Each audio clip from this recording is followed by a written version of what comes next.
Hello अनि नमस्ते। स्वागत छ तपाईहरुलाई हाम्रो च्यानल केटीएम अथेन्टिकमा। जानकारीमूलक तथा लेटेस्ट अपडेटहरुका लागि हाम्रो च्यानल सब्स्क्राइब गरी बेल नोटिफिकेसन अन गरिदिनु होला। हेलो साथीहरु, आज पनि म एउटा नयाँ भिडियो लिएर आइसकेको छु। नेशनल आईडी अथवा राष्ट्रिय परिचय पत्रको फर्म कसरी भर्ने भनेर। आउनुहोस् यो भिडियो हेरौँ। सर्वप्रथम तपाई आफ्नो एउटा ब्राउजरमा जानुहोस्। गुगल क्रोम अथवा अन्य कुनै आफ्नो ब्राउजरमा मोबाइल अथवा ल्यापटप डेस्कटप जुनैबाट गर्नुभए पनि हुन्छ र हामी टाइप गर्छौं nidmc.gov.np।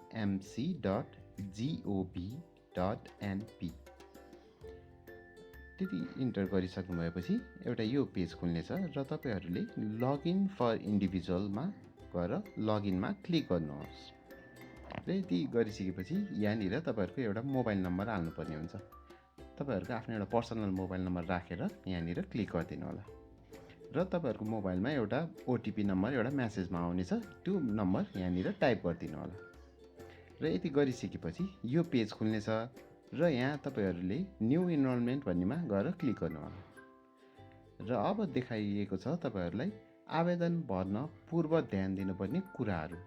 यसमा चाहिँ नर्मली भनिएको छ कि नेपाली लेख्नुपर्ने ठाउँमा नेपाली, इङ्ग्लिसमा लेख्नुपर्ने ठाउँमा इङ्ग्लिसमा लेखिदिनु होला भनेर र डेटहरू कन्भर्ट गर्दा अथवा नेपालीबाट इङ्ग्लिसमा लेख्दा युनिकोड अथवा रोमनाइज भएको चेक गर्नु होला भनेर।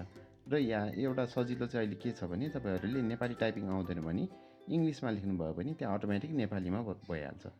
आउनुहोस् हामी एउटा यो फर्म भरेर एउटा स्याम्पल गरिहेरौँ। पहिलो नाम अब तपाईहरुलाई नेपाली टाइपिङ आउँदैन भने सिधै आरएएम भनेर किबोर्डमा टाइप गर्दिनु होला। यहाँनिर राम भएर नेपालीमा आउनेछ। यसरी हेर्नुस् त आरएएम मैले टाइप गरेँ र यहाँ आरएएम राम आयो। र यो साइडमा चाहिँ तपाईहरुले इङ्ग्लिसबाट टाइप गर्नुपर्ने हुन्छ। इङ्ग्लिस त नर्मल टाइप नै भइहाल्यो।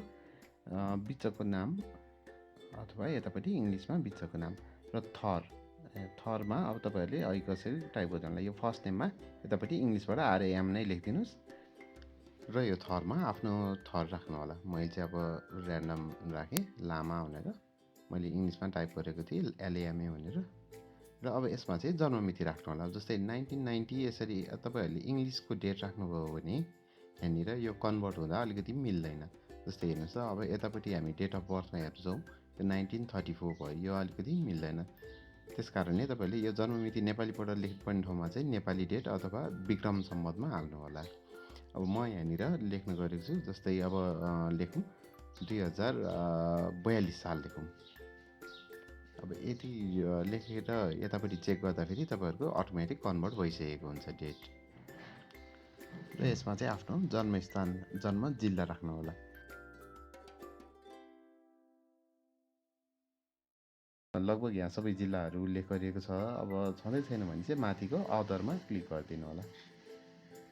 जहाँ म राख्न गइरहेको छु काठमाडौँ। र नागरिकताको किसिम, अब कुन किसिमको नागरिकता छ तपाईहरुसँग, जस्तै वंशज हो कि अङ्गीकृत हो कि, अब यो जन्मका आधार जन्मसिद्ध अनेक छ अप्सनहरू र तपाईँ नर्मली हाम्रो हुने भनेको वंशजको आधारमा हो। र अब आफ्नो नागरिकता नम्बर यहाँनिर राखिदिनु होला र जारी जिल्ला, नागरिकता कुन जिल्लाबाट जारी भएको हो त्यो राखिदिनु होला। जस्तै अब तपाईहरुको अब मैले काठमाडौँ राखेँ भनेपछि अब मेरो त काठमाडौँबाटै जारी हुने भयो। त्यसकारणले अब म यहाँ काठमाडौँ राख्न गइरहेको छु। अब हामीहरू यहाँ काठमाडौँ कहाँनिर छ, काठमाडौँ जिल्ला राख्न गइरहेको छु।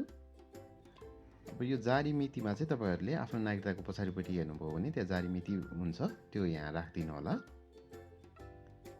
र यो सँगै तपाईहरुले अझै तपाईहरुको डिटेल हाल्नुपर्ने हुन्छ। जस्तै अब मेल फिमेल के हो त्यो राखिदिनुस्। वैवाहिक अब स्थिति के छ, विवाहित हुनुहुन्छ अथवा अविवाहित हुनुहुन्छ त्यही अनुसारले राख्नु होला। मैले चाहिँ विवाहित राखेँ हेरी। अब पितृत्वको स्थिति भनेर सोधेको छ। अब यो चाहिँ अब फादर्स स्ट्याटस, अब तपाईहरुको बुवाको स्ट्याटस के छ त्यो राखिदिनु होला। नोनमा राखेँ मैले। शैक्षिक योग्यता के छ त्यो थाहा छ भने राखिदिनु होला। नभए यो खासै राखिरहनु पनि जरुरी छैन, किनभने यसमा यो रातो स्टार लगाइएको छैन। रातो स्टार लगाइएकोहरू चाहिँ अनिवार्य रूपमा राख्नै पर्ने हुन्छ। अब हामी नेक्स्ट गयौँ भने अब फोन नम्बरहरू, मोबाइल नम्बर, त्यसै गरी अब प्रदेशमा मैले अब जस्तै बागमती राखेँ, अब जिल्ला काठमाडौँ, नगरपालिका पनि काठमाडौँ राखेँ, वडा नम्बर मैले 32 राखेँ हेरी।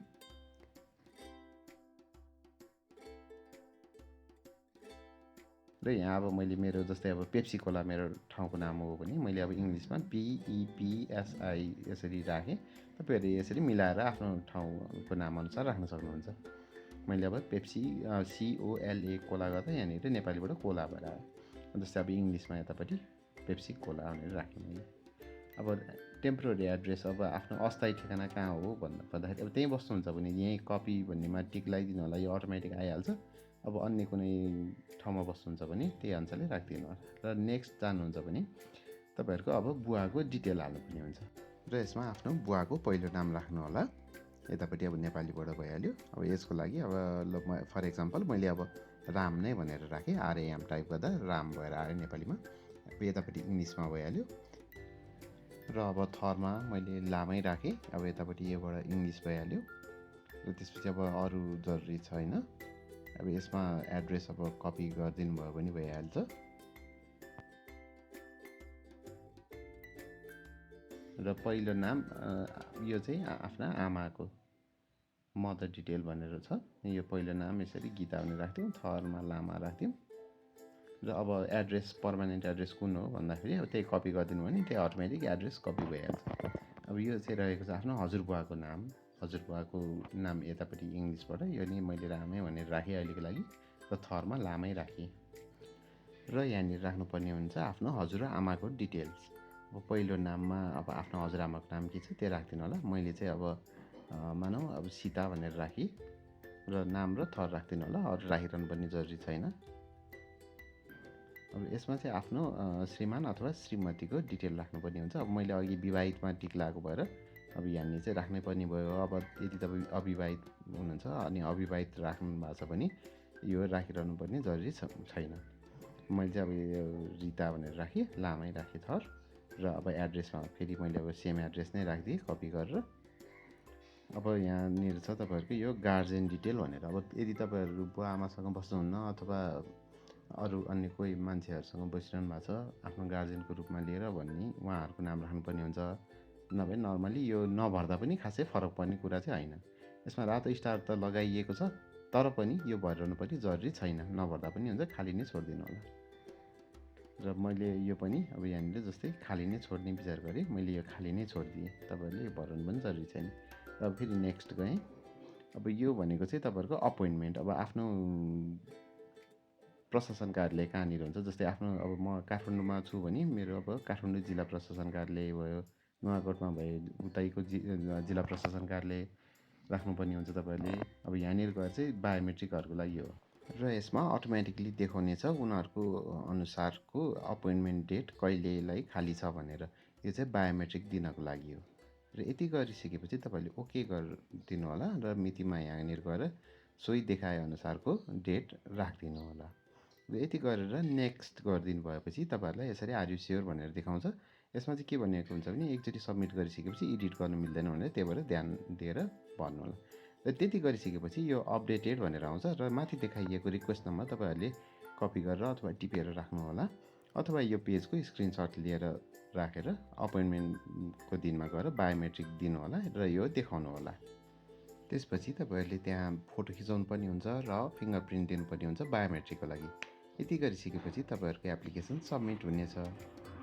हामीले यो भिडियो बनाउनुको मुख्य उद्देश्य भनेको यो राष्ट्रिय परिचय पत्रको फर्महरू तपाईँहरूले आफै भर्न सक्नुहुन्छ, कसैलाई पैसा दिएर भर्न लाउनु पर्दैन है। धन्यवाद। आजको लागि यति नै। यदि तपाईँहरूलाई यो भिडियो मन परेको छ भने लाइक, सेयर र सब्सक्राइब गरिदिनु होला। धन्यवाद।